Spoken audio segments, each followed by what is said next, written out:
Annyeonghaseyo Yorobun. Malam ini aku akan kembali membawakan sebuah cerita horor.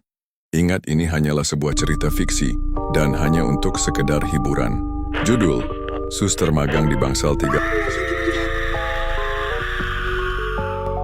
Terletak di pinggiran kota, bangunannya tinggi tua dan dikelilingi pepohonan lebat yang membuatnya tampak seperti menolak waktu.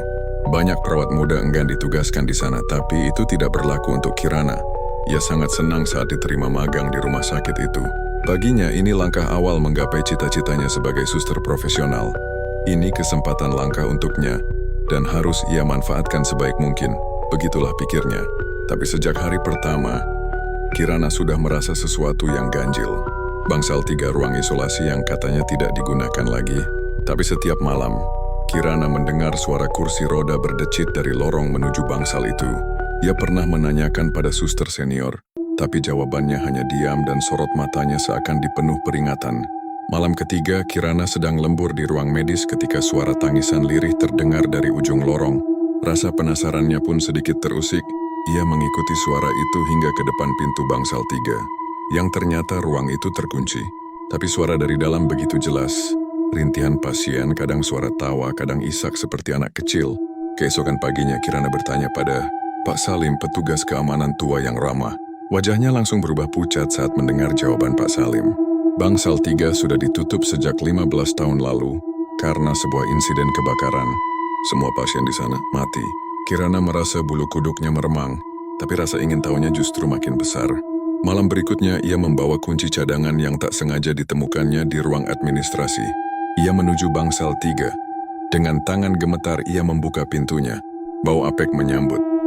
Debu tebal menutupi lantai, tapi ada jejak roda di antara abu yang nampak jelas terlihat di sana. Lorong itu gelap, hanya cahaya senter dari ponselnya yang menuntunnya masuk. Ruangan terakhir paling ujung menyala temaram. Ia mendekat. Di dalam, seorang anak kecil duduk di ranjang. Rambutnya kusut, wajahnya pucat dengan mata kosong. "Namaku Ayu," katanya. "Mereka membakar kami hidup-hidup." Tiba-tiba ruangan bergetar. Jeritan menggema dari balik dinding. Sosok-sosok hitam muncul. Dengan tubuh melepuh dan mata melotot, Kirana membeku. Ayu menatapnya sambil tersenyum kecil. "Kau mirip dia. Dia yang mengurung kami dulu, yang mengunci pintu saat api datang." Kirana menggeleng panik. "Bukan aku. Aku baru di sini." Tapi para arwah mendekat. "Kau kembali untuk menebus atau mengulangi sesuatu yang sudah terjadi di masa lalu?" Tepat saat Kirana hendak berlari, semuanya nampak gelap. Kirana terbangun di ranjang rumah sakit. Kepalanya terasa sakit. Ia mengenakan seragam suster. Kembali, tapi modelnya kuno, seperti era 90-an. Ia bangkit, melihat ke cermin. Wajahnya kini bukan wajahnya lagi. Ia terlihat lebih tua. Rambut sebau, kulit lebih pucat. Seorang suster masuk. "Bu Kirana, Anda akhirnya sadar. Sudah 20 tahun sejak insiden bangsal 3. Kami temukan ibu terkunci di ruangan itu. Sendirian." Kirana berdiri gemetar. Aku baru magang." Suster itu menatapnya ngeri. "Bu Kirana, Anda perawat kepala bangsal 3 dulu. Anda menghilang saat kebakaran itu terjadi."